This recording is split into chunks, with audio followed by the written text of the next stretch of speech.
అదే RTV app వార్తల్ని క్షణాల్లో చదివే అవకాశం ఉంటుంది. ఒక న్యూస్ పేపర్, ఒక టెలివిజన్ ఛానల్ మీ చేతుల్లో ఎప్పుడూ ఉంటాయి. ఈరోజు కరీంనగర్ స్మార్ట్ సిటీ నగరంలో ఎల్ఎండి డ్యామ్ వద్ద వాకర్స్ అసోసియేషన్ ఆహ్వానం మేరకు ఇక్కడికి వచ్చి మేము అందరి మిత్రులతో కలిసి నడిచి వాళ్ళతో కొంతమందితో మిత్రులతో మాట్లాడడం జరిగింది.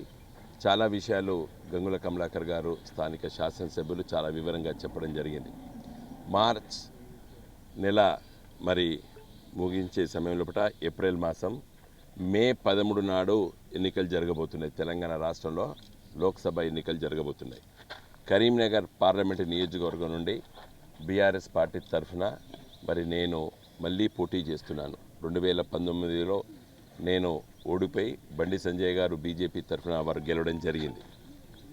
2014 నుండి 2019 వరకు నేను కరీంనగర్ లోకసభ సభ్యుడిగా, పార్లమెంట్ సభ్యుడిగా చాలా విషయాల అభివృద్ధిపై దృష్టి పెట్టి కరీంనగర్ నగరాన్ని ఒక స్మార్ట్ సిటీగా తీర్చిదిద్దడం, తర్వాత జాతీయ రహదారుల హబ్గా మార్చడం, తర్వాత నేరుగా హైదరాబాదు నుండి సిద్దిపేట, సిరిసిల్ల, వేములవాడ నుండి నేరుగా రైల్వే లైన్ శాంక్షన్ చేపించి ఇప్పటివరకు సిద్దిపేట వరకు రైలు నడుస్తున్నది. వచ్చే సంవత్సరం కాలం లోపల డిసెంబర్ 2025 వరకు కరీంనగర్ నగరం నుండి ప్రయాణికులు నేరుగా వేములవాడ ద్వారా, సిరిసిల్ల ద్వారా, సిద్దిపేట ద్వారా హైదరాబాద్కు రైల్వే లైన్లో పోవచ్చు. దానిపై దృష్టి పెట్టి నేను పనులు ప్రారంభించడం జరిగింది. ఇప్పుడు చివరి దశలో ఉన్నాయి. ఇది కాకుండా కరీంనగర్ను ఒక విద్యా కేంద్రంగా మార్చాలని చెప్పి కేంద్ర ప్రభుత్వం నుండి IIIT సాధించాలని చెప్పి చాలా ప్రయత్నం చేశాం. 50 ఎకరాల భూమి కూడా కేటాయించాం. దురదృష్టవశాత్తు నేను ఓడిపోవడం వల్ల దానిపైన గెలిచినటువంటి పార్లమెంట్ సభ్యుడు దృష్టి పెట్టకపోవడం వల్ల అది ఇప్పటివరకు మనకు రాలేదు. అలాంటి కేంద్ర విద్యా సంస్థల్ని తీసుకురావాలని చెప్పి ప్రయత్నం చేయడం జరిగింది.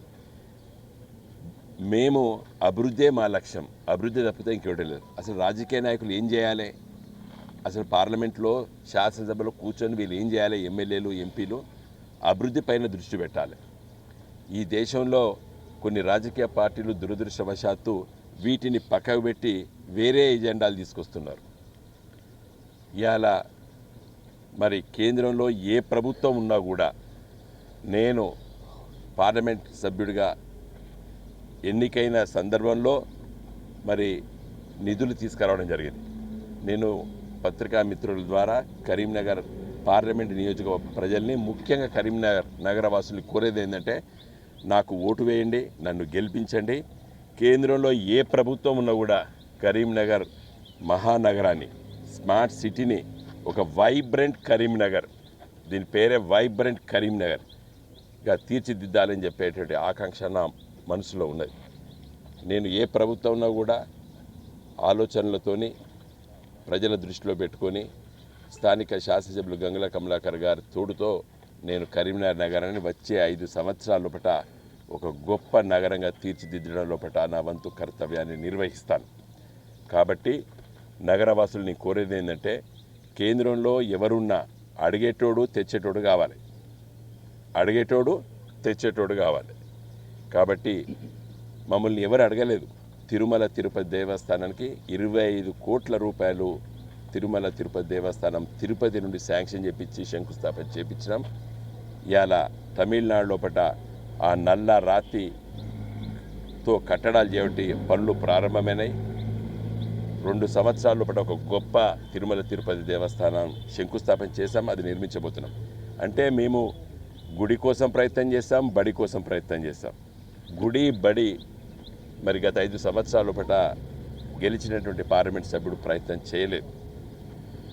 కాబట్టి అన్ని రంగాల లోపల సంస్కృతి, కల్చరు, ఎడ్యుకేషను, సైంటిఫిక్ టెంపరు, అభివృద్ధి పట్ల దృష్టి ఉన్నటువంటి మాలాంటి నాయకులు పార్లమెంట్స్లో ఉంటే ఈ కరీంనగర్ పార్లమెంట్ నియోజకవర్గ ప్రజలకి మేలు చేసేటువంటి గొప్ప అవకాశం మాకు కల్పిస్తే తప్పనిసరిగా చేస్తాం.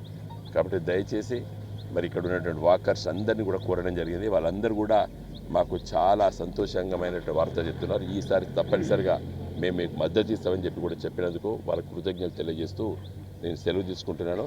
కరీంనగర్ నగరాన్ని ఒక గొప్ప మహానగరంగా, ఒక వైబ్రెంట్ కరీంనగర్గా తీర్చిదిద్దుతాను అని తెలియజేస్తూ సెలవు తీసుకుంటున్నాను. లోకసభ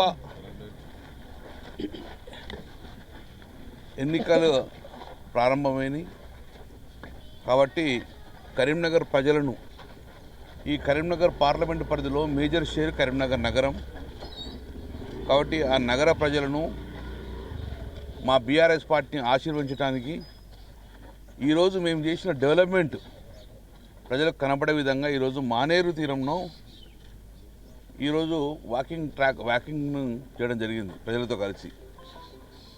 చాలా అద్భుతంగా ఈ యొక్క మానేరు ట్రాక్ తయారు చేయడం జరిగింది.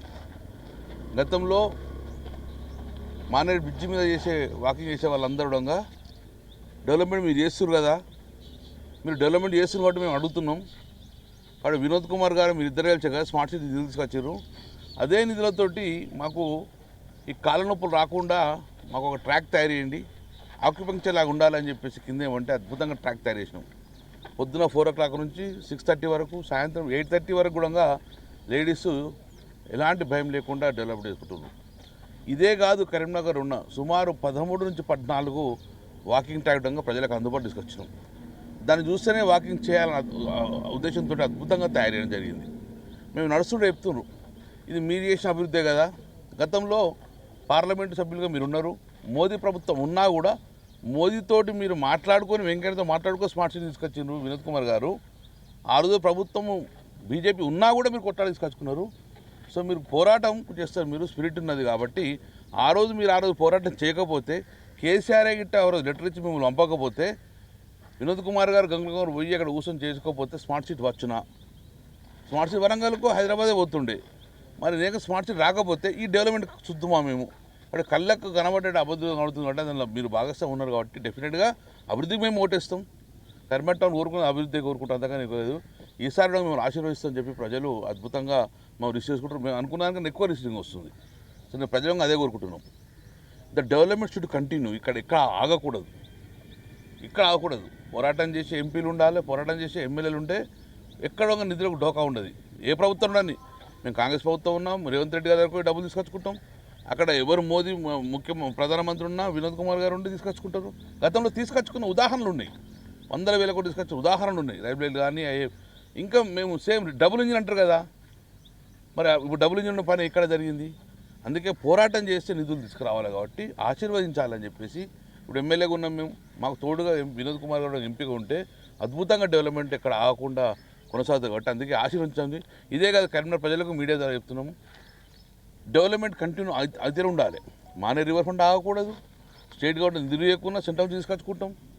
మానే రివర్ ఫ్రంట్ పనులు ఆగకూడదు, టెంపుల్ పని ఆగకూడదు, వెంకటేశ్వర టెంపుల్ పని ఆగకూడదు, క్రిస్టియన్ టెంపుల్ పని ఆగకూడదు, టౌన్లో ఉన్న రోడ్స్ అభివృద్ధి ఆగకూడదు. ఇప్పటికే మానే డ్యాంలో నీళ్ళు సగం పడిపోయినాయి. మేము డైలీ వాటర్ ఇస్తున్నాం, డైలీ వాటర్ ఇచ్చినాం, 24 hours వాటర్ ఇస్తామన్నాం. కానీ ప్రభుత్వం నీళ్ళు లేకుండా తీసుకుపోతుంది ప్రభుత్వం. డెఫినెట్గా మళ్ళీ ప్రభుత్వం మీద పోరాటం చేసిన బాధ్యత ఉంది. గతంలో మేము పోరాటం చేసినాం, మా నీళ్ళు మాకే కావాలని. ఆ పరిస్థితి మళ్ళీ వచ్చే పరిస్థితి వచ్చింది. కాబట్టి ఇప్పటికైనా ప్రభుత్వాలు కళ్ళు తెరవాలి. కళ్ళు తెరవకపోతే మేము పోరాటం చేస్తాం. మాకు తోడుగా వినోద్ కుమార్ ఉంటే ఇంకా పోరాటంలో ముందుకెళ్తాం. అల్టిమేట్గా కరీంనగర్ ప్రజలకు డెవలప్మెంట్ అందిస్తాం. కాబట్టి ఈసారి మళ్ళొక్కసారి వినోద్ కుమార్ గారిని ఆశీర్వదించండి. ఒక ఇంటలెక్చురర్, వాడిని పొద్దున్నైతే వాని తిట్టుడు వీని తిట్టుడు తనతో కాదు, నిధులు తీసుకురావడం తన పని. వాడు ఆశీర్వదించాలి, డెవలప్మెంట్ ఆశీర్వదించే పని. కరీంనగర్ ప్రజలు అదే కోరుకుంటారు కదా, డెవలప్మెంట్ కోరుకుంటారు కదా. సో అదే ప్రజలందరూ మేము రిక్వెస్ట్ చేస్తున్నాం, డెవలప్మెంట్కు ఓటేయండి. గతంలో తన జరిగిన అభివృద్ధి కనబడుతుంది. మా టీఆర్ఎస్ పార్టీ ఎప్పుడో కేంద్రంలో అధికారం లేదు, అయినా మరి నేను నిధులు తీసుకొచ్చినాం, స్మార్ట్ సిటీ తీసుకొచ్చినాం. ఎందుకోసం? ఓన్లీ జస్ట్ పోరాటం చేసి అడిగే శక్తి ఉన్నది కాబట్టి, సమర్థత ఉంది కాబట్టి. ఆ రకంగా మీరు మరొకసారి ఓటేసి వినోద్ కుమార్ గెలిచారని చెప్పి మనస్ఫూర్తిగా కోరుకుంటున్నాం. మరిన్ని వీడియోస్ కోసం ఛానల్ ని సబ్స్క్రైబ్ చేయండి, లేటెస్ట్ అప్డేట్స్ కోసం వాట్సాప్ ఛానల్ ని ఫాలో చేయండి అండ్ లింక్ డిస్క్రిప్షన్ లో ఉంది.